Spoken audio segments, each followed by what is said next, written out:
Our objectives in this lesson are to be able to recall essential geometric terms and classify and name basic geometric figures. Point. A point has no dimension. It is usually represented by a dot and names a location in space. For example, we will usually draw a dot to represent a point. We will name it with a capital letter nearby, such as capital A. If we need to name the point, we will write point A, always using capital or uppercase letters. A line has one dimension. It is an infinite set of points.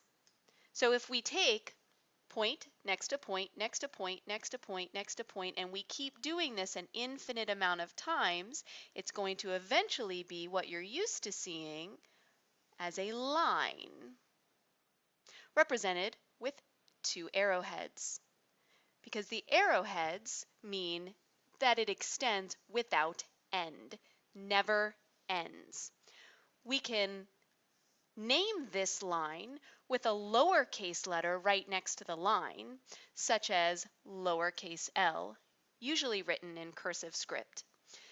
If we want to name it by points on the line, so I'm going to put some points on the line, I'll label these points B and C. Since they're points, we label them with uppercase letters, capital letters. I can name this by calling it line BC. I put the two named points next to each other and a hat that looks like a line right over top. So this is the way to name this line. I could also name it line L. Again, it's important to remember that a line never ends. Without end. It is without end. A line segment is a part of a line. It consists of two endpoints and all points between. So when I draw a line segment, it'll just be the set of points that I'm connecting to make it look like a straight line, but not a line because I don't show arrowheads. I can show the endpoints on either side. In fact, when I want to name the line segment, I will name it by using the endpoints. I'm going to name this endpoint D and this endpoint E. So I can write this as segment DE, and similarly to how this had a line hat, this has a segment hat. A ray consists of one endpoint. It extends without end, but in one direction.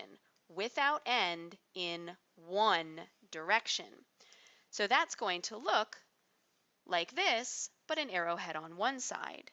Point, arrowhead on one side. It doesn't matter which direction it goes. Endpoint could be on this side, arrowhead on this side. If I'm naming the ray, I name it with its endpoint and another point that's on the ray. So if I name the endpoint here F and here the endpoint on the ray as G, I would name it ray FG with the ray hat like that. If this is H and this is K, I still must start the name for the ray with the endpoint. Because the endpoint is K, I start the naming with K, K, H. Notice the endpoint is how we start the naming of the ray. Let's look at some examples. Identify the representation of the figure shown below. Then state its name. Number 1, this figure is a ray because I see an endpoint and then an arrowhead extending in one direction. So this is a ray, and we name it starting with the endpoint, WA, with the ray hat symbol over top. Number 2, can you think about what that is? Did you say segment? You would be correct. This is a segment because it has endpoint, endpoint, 2 endpoints. So we could name it CH or HC. Because there are 2 endpoints, it doesn't matter which one goes first.